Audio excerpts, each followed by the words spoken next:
What if I told you that wealth isn't just about what's in your bank account? Often, when we hear the word wealth, our minds jump to images of lavish lifestyles and stacks of money. But is that truly all there is to wealth? Imagine for a moment a treasure more fulfilling than gold, one that enriches not just your wallet, but your soul.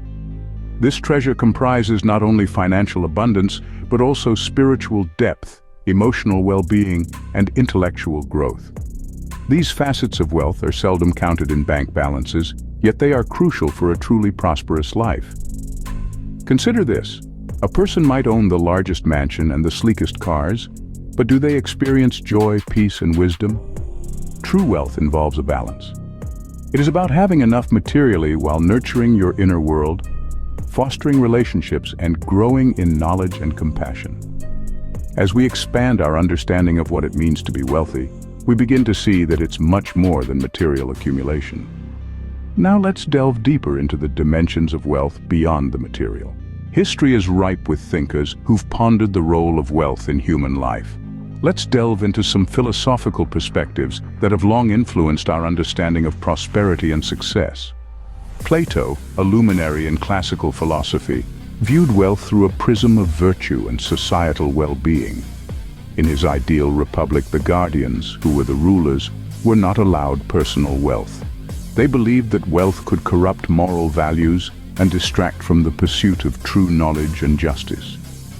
According to Plato, the health of the state depended on the leaders being free from the influence of wealth, ensuring their decisions were made for the common good rather than personal gain. Aristotle, Plato's student, took a slightly different stance. He saw wealth as a tool rather than an end. To Aristotle, wealth was necessary for achieving a good life, which he described as one fulfilling its purpose in accordance with virtue. However, he cautioned against the excessive pursuit of wealth for its own sake, suggesting that true prosperity comes from using wealth to cultivate virtue and fulfill one's potential. These ancient ideas set the stage for what we might today call ethical wealth accumulation. This concept suggests that wealth itself isn't inherently good or bad, but its ethical dimension is determined by how it is acquired and used. Ethical wealth accumulation involves gaining and using wealth in ways that contribute positively to the individual and society, without exploitation or harm. Moreover, these philosophical underpinnings have shaped modern notions of corporate responsibility and personal success. Many contemporary thinkers argue that success should not be measured merely by the accumulation of wealth, but by how it improves the well-being of others and fosters a just and virtuous society. With these historical insights, how then does wealth play a role in our modern lives?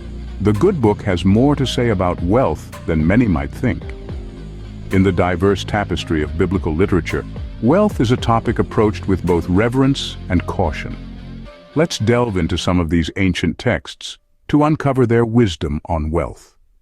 From the book of Proverbs, chapter 10, verse 22, we find a succinct nugget of wisdom. The blessing of the Lord brings wealth, without painful toil for it. This verse suggests that true wealth comes as a blessing, not merely from our own striving and labor. It emphasizes the idea that wealth should be accompanied by peace, not by relentless, exhausting effort. Transitioning to the New Testament, 1 Timothy chapter 6, verse 10 offers a stark warning.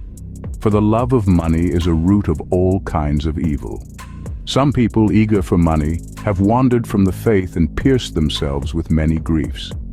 Here, the text clearly distinguishes between the use of money as a tool and the love of it, which can lead to moral decay and personal anguish. It's a poignant reminder of the potential dangers that come with a misplaced affection for wealth.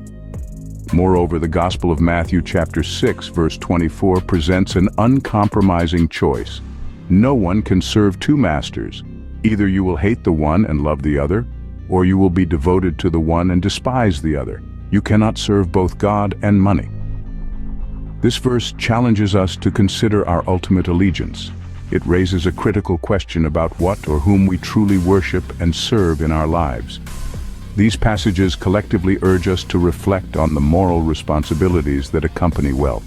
They encourage us to consider not just the acquisition of wealth, but its purpose and use. How do we steward the resources we've been given? Are we using them to uplift, to heal, to unite? Or do they become a wedge, driving us away from ethical living and meaningful relationships? These verses not only guide but also challenge us to think about the purpose of our wealth. Is accumulating wealth inherently good or bad? This question, while simple, opens a vast landscape of ethical considerations when it comes to the acquisition and utilization of wealth. In our modern age, the stark contrasts of wealth inequality paint a vivid picture of the disparities that exist within societies around the globe. On one side, we have billionaires who can change the course of industries with a single decision, and on the other, millions struggle to meet basic needs. This disparity raises an important ethical question. What responsibilities do the wealthy have to society? Corporate responsibility also comes under the spotlight in discussions about ethical wealth. Companies today are increasingly evaluated not just on their profitability, but on their impact on the environment, their employees, and the communities they operate in. This shift reflects a broader understanding that with great power and great wealth comes great responsibility. Yet ethics in wealth is not only about the giants of industry and commerce. It touches each individual who possesses any amount of wealth. How one chooses to use their resources can ripple outwards, affecting not just their immediate circle, but the wider community. Whether it's choosing to support ethical businesses, investing in sustainable practices, or donating to causes that alleviate poverty, every action counts. The challenge and opportunity for every individual are to reflect on how their financial decisions align with their values. Ethics guide us not just in earning, but in the stewardship of wealth. Imagine wealth as a tool, not a trophy. This perspective opens up a myriad of possibilities for personal growth and societal improvement. Wealth, when viewed through this lens, transcends the confines of individual gain and embraces a broader, more altruistic role. Consider the story of a tech entrepreneur who, after achieving significant financial success, decided to invest in educational programs in underserved communities. By funding scholarships and building schools, this individual used wealth to unlock potential in others. Their contributions have not only transformed lives, but have also sparked a chain reaction of opportunity and empowerment that ripples through generations. Then, there's the example of a successful writer who channeled a portion of her royalties into a foundation supporting mental health initiatives. Recognizing her own journey with mental health, she used her resources to fund research and provide free counseling services. Her actions have illuminated the path for others struggling in silence, offering them hope and practical help. Social entrepreneurship also showcases how wealth can be a powerful agent for change. Entrepreneurs are creating businesses that do more than generate profit. They solve problems.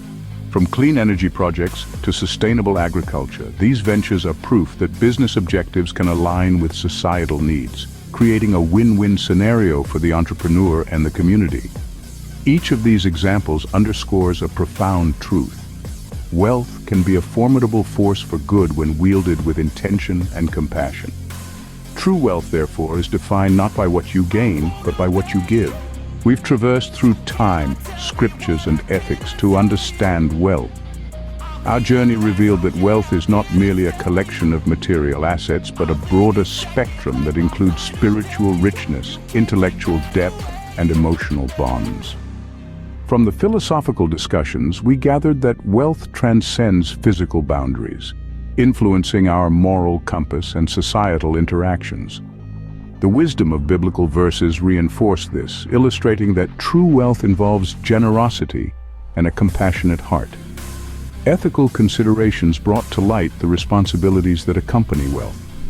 It's not just about how much one accumulates, but how one utilizes these resources to foster community and aid those in need.